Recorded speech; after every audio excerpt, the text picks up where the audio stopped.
Hola, hola, futuros directores, ¿cómo están? Bienvenidos al 8º episodio de Mente de Planta, los que hacen que la industria funcione.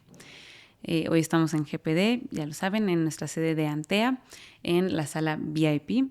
Recuerden que tenemos sedes en Bernardo Quintana, en Centro Sur, en Juriquilla y en El Refugio.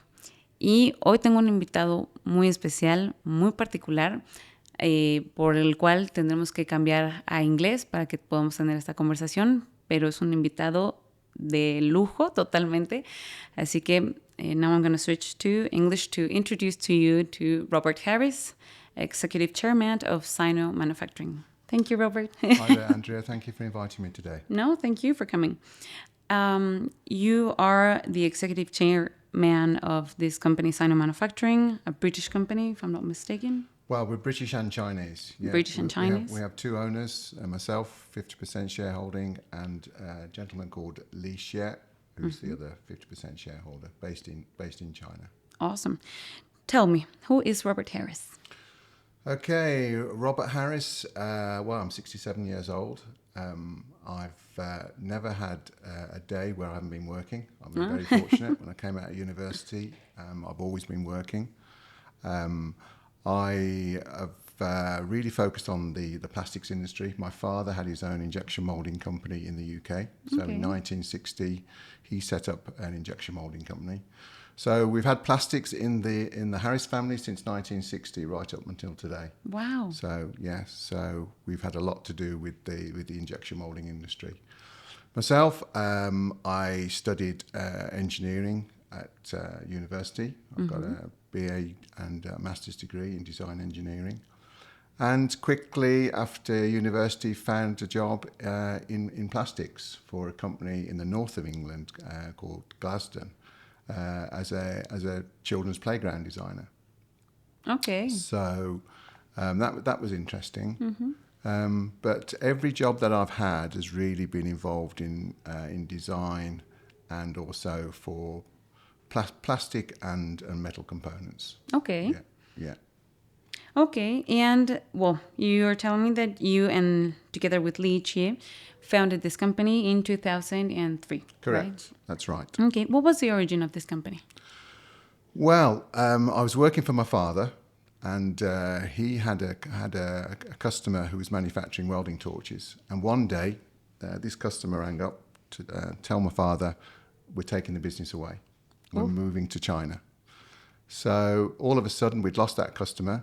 But the MD of that company said, would you like to come to China to see why I've moved the business from your father's company to China? It was in 2001. And I jumped on the plane and went with this gentleman to China. I have to say I was very, very impressed with his setup. He was manufacturing welding torches in the north of China.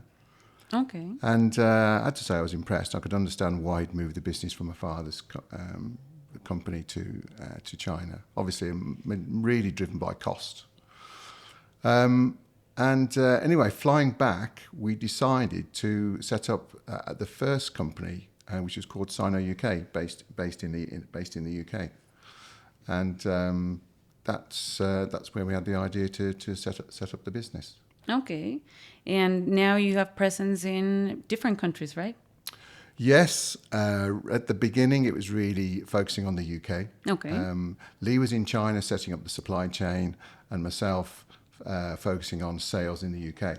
So I lived in the middle of the country, in a place called Bromsgrove in Worcestershire. So I just decided, well, let's focus on the Midlands. Yeah. Why drive hundreds of miles? Well, let's focus on the Midlands. And as you probably know, Birmingham and the Midlands is very famous for manufacturing anyway. So there's a lot of industry in the Birmingham area, and that's why I focused on the UK market.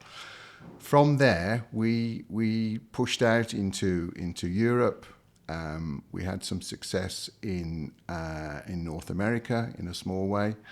So we've grown gradually. And it's only recently that we've decided to focus on Mexico and the North American market. Okay. I'll get back there in a moment. You have a background in sales and marketing. You were talking about it. How has it been for you, this transition from this very operating activity to operational activity to this executive chairman role? Yes, I love sales and I love interacting with people like we are now, and so that I really enjoy that. I enjoyed getting in my car, driving up the M6 motorway in the UK to develop new business face to face. But Lee and I needed to sort of change our role slightly. Because the company was growing, we really needed a CEO, which is obviously Lee Xia. And because I'm the most experienced and the oldest of the two, it made sense for me to be the chairman. Okay. That allowed other managers within the company to be promoted and to become directors. Okay. So we've got Lee as CEO, myself as chairman, and we have a board of directors who are running the business on a day-to-day basis. Okay. Now, speaking about Mexico, you are opening a factory here in Querétaro. We are. Very exciting. That's awesome. What will this facility be focusing on? Okay, well, initially it's going to be two things. The business is split into two divisions. One is injection mold tools. So we supply mold tools to many injection molding companies throughout the world. That's one division. The other side is our engineering components division. So we manufacture injection moldings, metal pressings, turn parts, and engineering assemblies. Okay. So in Querétaro, we're going to focus on two things at first. That's going to be mold repairs and injection molding. Now, the reason I say mold repairs is that we've been going to the Meximold show for 4 years now in October. Every time a potential customer comes onto the stand at Meximold, they say, when are you going to open your own repair shop in Querétaro? Yeah, and for years now we've been saying, "Oh, we'll do it." But now we've made the decision, and at the end of this year, we will have our own mold repair shop here in Querétaro. Yeah, supported by our injection molding facility as well. Okay, wow. What made Querétaro attractive for establishing this company? It's all down to my brother. John, who worked for the company, his vision was to focus on the Mexican market. Okay. Why we're here in Querétaro is that John loved the city. Okay. It's as simple as that. Yeah. Somewhere in the center of Mexico, it identified there was a lot of potential here in Querétaro. And John set up home here. He had a beautiful home in Centro. And in fact, he got married last year here. Okay. And we brought the whole of the Harris family over, including my mom, here to Querétaro last year. And so, yeah, it was John's vision. And unfortunately, John's now moved on. But, yeah, from his original decision to be based in Querétaro, that's why this is why we got the factory here. Okay. And have you found it suitable for the company's strategy to invade North America? I think so. I mean, it's a new market for us. Yeah, it's a whole new language. I mean, I've tried to learn Chinese and failed. Now after this, I've got a 2-hour Spanish lesson at 2 o'clock today. So yes, we're having to learn Spanish. It's a new challenge for us, but I think we're going to be successful. Okay, yeah, I hope so. I really do hope so. How have you adapted Sino's global operating model to the conditions that you find here in Mexico? Well, first of all, our people are so important. The staff, our success is going to be based on the team. We need good people, and we've always focused on finding the right people for the right job. And sometimes it's not easy. Yeah, we've been using Velasquez to find our sales and marketing manager, Alejandra, and yes, it is difficult because finding the right people is not easy. Definitely. Yeah, but I know that we're going to be successful, and we've already got a team of about 5 people ready to start. I mean, the factory's not really going to produce any parts until next February. But we've already got some of the management team in place. Okay. And what are the challenges that you faced while starting this whole installation and actually start up the company? I think finding new customers is a challenge. Okay. We do have two American customers, in fact, who have pushed us to open a factory here in Querétaro. So we have got that business to rely on, and they're very keen for the factory to open. But it's actually finding new customers, in this area.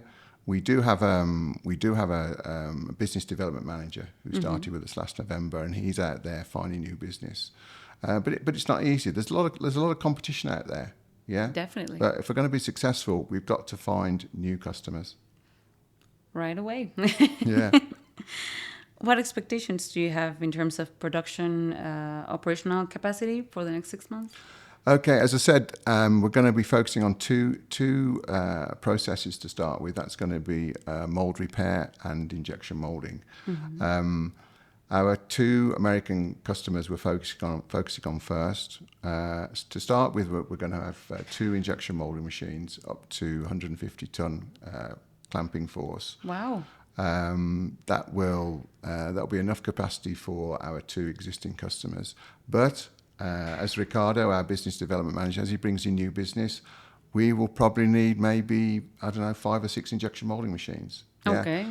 I mean, as I've said to the rest of the Sino team, I believe one day that Querétaro will be bigger than our Shenzhen plant. Yeah? Wow. And we've got 110 people in Shenzhen. I think we'll have just as many people here in Querétaro in 5 years' time. Wow, that would be great. Yeah, I think so. You talk about the people, and I think it goes right along with Sino's working culture. How would you describe it? The most important thing is teamwork. Okay. Teamwork is so key to our culture. Yeah, and we encourage people to support their colleagues. Yeah, Okay. it's very, very important in our business. And training is key. If you want someone to do a good job, you've got to give them the training. Absolutely. So we encourage people, if they feel that there's an area in their work that they're struggling, then they need more knowledge or they need a new skill, we actively encourage them to find a training course, and we'll pay for them to go on it. Okay. Yeah. We're not going to be successful unless our people are trained correctly. Definitely. Absolutely. And how easy has it been to transfer this idea or this culture to this Mexico team? I think the Chinese, the work culture in China is one of hard work. People work long hours. Yeah. Okay. And they're not frightened to work on Saturdays. Sometimes they even work on Sundays, and working sometimes till 8 o'clock at night. That's the culture we come from. Whether it's going to be the same in Mexico, going to find out. I guess we'll know in February next year when the factory starts. Okay. Well, I think you'll find some similarities with China in terms of working hours, for example. Yes. Rather than Europe, that you have less working hours per week. Yes. But still, you might find a surprise. Yes, well, I'm hoping so. I mean, obviously we've already got 2 or 3 people working for Sino here in Querétaro, and I'm very pleased. You know, that their approach to work is very good, and it looks like we are going to be successful. Yeah, absolutely. What key traits are you looking in people? Looking for in people for strategic positions for Sino? I think, as I said, be prepared to be part of a team. Okay. Okay. Don't be frightened if there's aspects of your job that you're struggling with. We will give you the training, but we want people with vision. We want people who want to get on, who want to be promoted. Yeah. Look, we need good people if we're going to be successful. I'm 67. I should have my feet up now. Okay. I don't know why I'm not, but I'm still going. But we need good people to take this company forward. We want to grow. At the moment we're like a $12 million turnover company. Okay. We want to be 20 million. We want to be 50 million. But we can't do that without good people. And so we're looking for people who really want to be successful and to take the business forwards. Well, you might find someone here. I'm pretty sure that you'll see talent. You'll see a lot of training options and people who have studied and growth, some sort of expertise on their career to fit where you're looking for, to find and take the company to where you'd like it to be. Yeah, I think so. I think there's a lot of talented people here in Mexico. Yeah. We've already found some. I'm sure we're going to find some more. Yeah, absolutely. Sino operates in plenty of different industries. I think it's automotive, it's medical, it's lighting, aerospace. Yeah, aerospace, yes. What markets do you consider strategic for Mexico? I think automotive. Okay. I've been told that in this area and around Leon is called Little Detroit. Yeah, I think there's like nine car manufacturers here. Yeah. So obviously a massive market there for Sino. Yeah. Yeah. And I believe BYD are moving here as well. So there's going to be like 10 motor car manufacturers here. So yeah, that's going to be a key market for Sino going forwards. Okay. Will you be focusing only on automotive? No, not at all. Not at all. I mean, these two customers that I mentioned earlier on, one is they manufacture sensors for measuring liquid levels, such as fuel in vehicles. The other one is they manufacture safety harnesses for people who are working at heights, say like on an aircraft wing, or if they're doing maintenance on a wind turbine, you would wear one of their safety harnesses. So we manufacture key components for those safety harnesses. So quite a broad range of different markets that Sino is involved in. Yeah, absolutely. And for this Bajío region, how do you plan to build partnerships with these different markets? I think the clusters are going to be very important. We're a member of the Querétaro Plastics Cluster. Yeah, no, we've got to make partnerships, friendships here. Yeah, we're from out of town. Come on. Yeah, we need to meet new people to help us to forge those relationships. Yeah, and we need local knowledge. Yeah, absolutely. Which Sino solutions? You mentioned injection molding, die casting, I think assembly. Yes. Which one do you see more relevant in the Mexican market? I think, first of all, our tool making is going to be important because there's a lot of injection molders here in Querétaro and the Bajío region servicing the automotive industry, and a lot of components like bumpers, dashboards, or under bonnet applications for cars. There's a huge amount of opportunity there to manufacture mold tools for these injection molding companies. Yeah. So initially, although we're only going to offer a repair service, what we want to do is ultimately bring mold tool manufacture from Shenzhen to Querétaro. So we're actually manufacturing mold tools here in the city. That would be great. That's the plan. And I assume you've noticed that there's a lot of competition. We talked about it earlier. What would be your why would a client choose Sino over companies that they already know, for example? That's a good question. And obviously, Sino has 22 years of manufacturing mold tools in China. Wow. Yeah. Supplying all over the world. Yeah. And if I can say, the quality of mold making here in Mexico maybe not quite as good as China. Okay. Yeah. I think there's some opportunities there, and for a company like Sino, who's got a history of injection molding both in the UK and in China, I think we're going to command some respect here. Yeah. Our technical director, John Hemming, he's a time-served mold maker from the UK.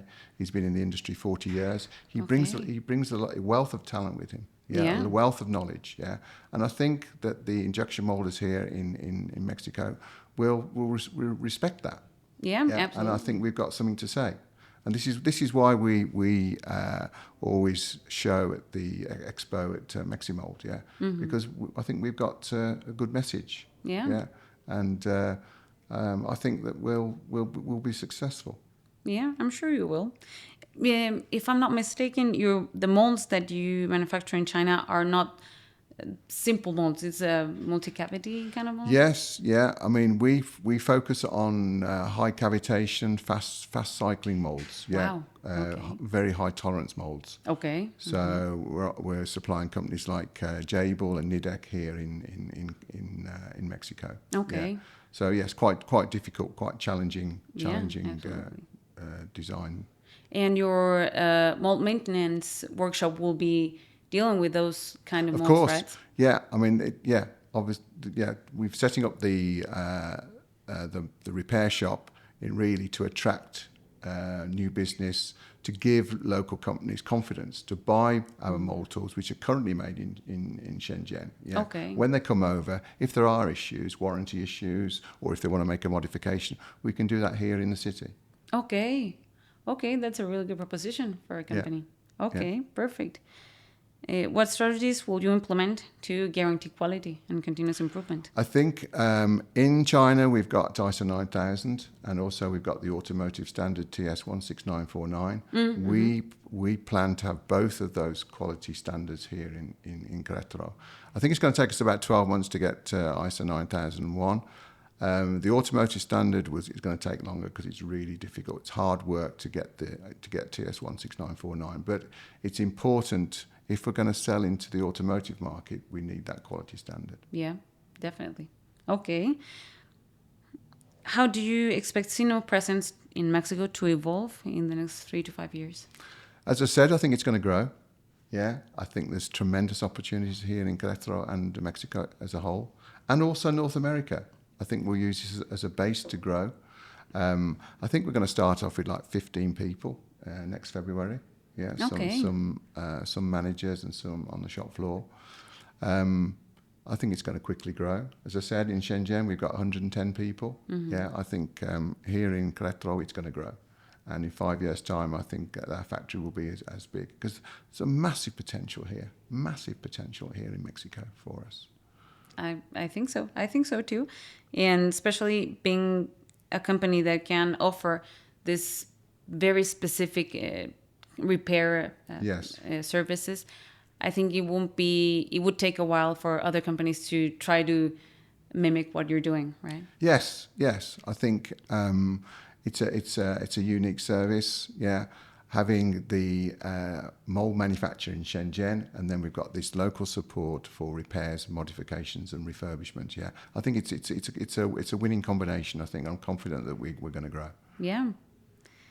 What advice would you give to other leaders who are considering setting up similar companies in Mexico? I think it's a good question. I think you've got to do your research first.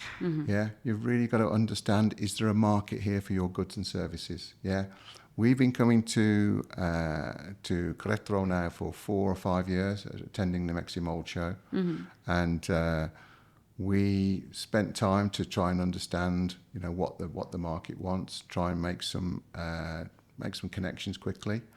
So you've got to do your research. Yeah, it's no use setting up a factory unless there's a market for your goods.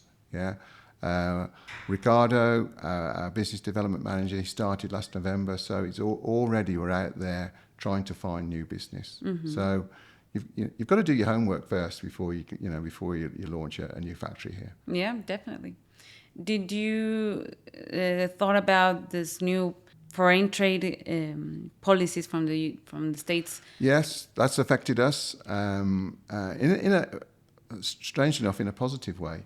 Okay. Because we are supplying, we're manufacturing in Shenzhen, supplying directly into the USA.